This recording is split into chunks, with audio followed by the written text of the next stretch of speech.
Hi everybody, this is Mrs. Ewald signing in, and I'm going to take you through a quick example of how to do a KB calculation. Now you've already done Ka, which is figuring out the constant for acid when it dissociates in water, and I'm going to take you through Kb, which is the constant used for a base which has been dissociated in water. So here's an example calculating the pH of a 0.10 molar ammonia solution, and a Kb value is also provided. And so let's just figure out what we're solving for. So we want to eventually get to the pH, and we are given a 0.10 molar ammonia, which is a base, and we're also provided the Kb value. Okay? Now, what we need to do first is visualize what is happening in the reaction. And so ammonia is our base, and it is going to be reacting with water, so we're forming a solution. So the ammonia is aqueous and the water is a liquid, and we're going to produce ammonium. How do I know this? Because the ammonia is going to be accepting the hydrogen from the water, so the water here is acting as an acid, and the ammonia is acting as a base. So when I write my product to the right, I'm going to show ammonia taking in a hydrogen ion to form ammonium, and then I'm also going to produce hydroxide, and hydroxide is going to be acting then as my conjugate base. So hydroxide is my conjugate base and ammonium is my conjugate acid. So whenever you do a Kb calculation, you always want to make sure that you're ending up with hydroxide ion as one of your products. So you're going to take the base that is provided, react it with water, and then form your two products. Now I'm also going to show a double arrow here because it is reversible and it can move in either direction. You should remember reversible, meaning that my products can form my reactants, and my reactants can then also form my products, so going back equally. To do the Ka, we're also going to make sure that, or the Kb, we're also going to need to note what the other two phases are. So in this case, we're going to form two aqueous, ammonium ion, and hydroxide ion. Now what I'm going to do is do an ice chart. Why?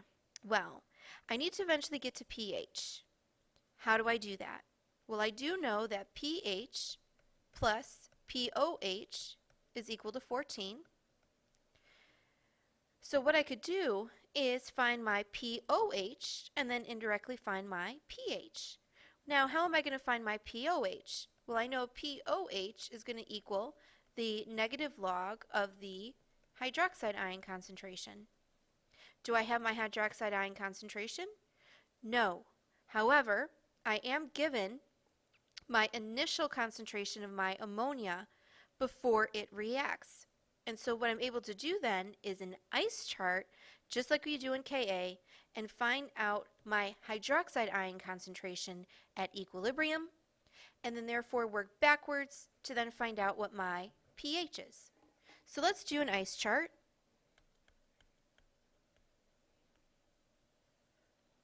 And so I have initially 0.10 molar of ammonia, and I have nothing initially of my products.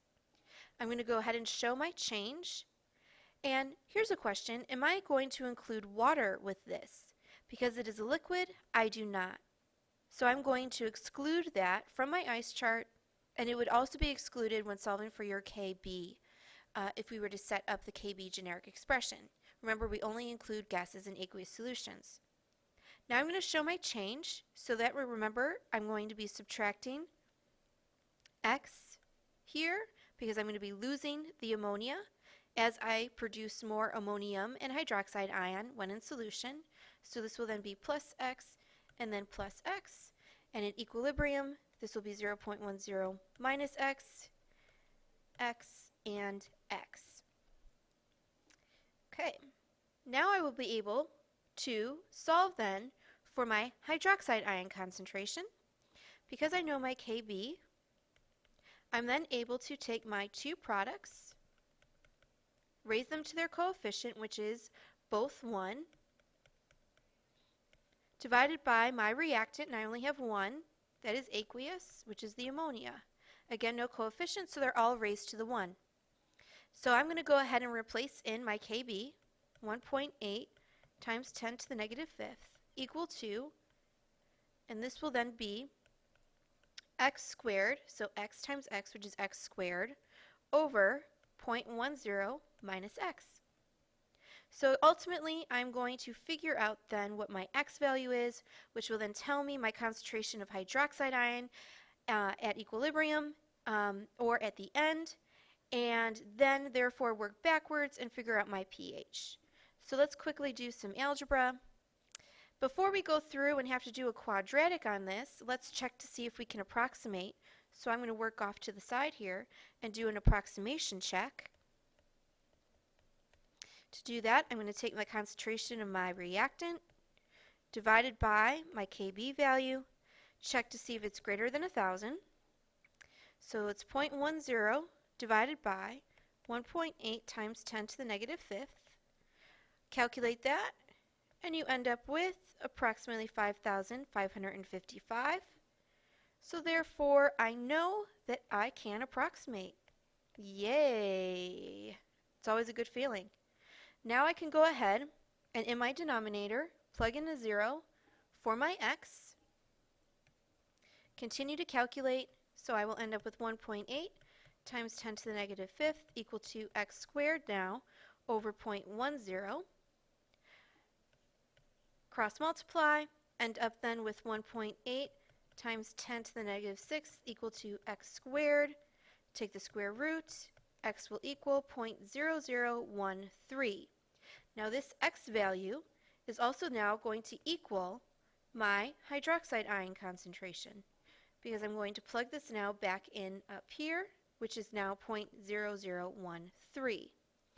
That is how much I have of my hydroxide ion. Now what I'm able to do is plug this in to this, so I can now take the negative log of 0.0013 and therefore calculate my pOH. And so my pOH is going to be, plug that in, you're going to end up with a pOH of approximately 2.9. Now I could plug this in over here where I had suggested earlier, and so 14 minus 2.9, I could then calculate my pH, which is about 11.1. So I'm going to put this in a different color. This is my final answer. So always make sure that you figure out what it is you are going to be solving for. Make sure that matches up with your answer. Make sure that your answer makes sense. We know we're dealing with a base. It's a weak base. It's dissociating. And make sure that your answer makes sense with that. This is Mrs. Ewald taking you through a Kb calculation. I hoped you had a Kb time. And I am signing out. Peace.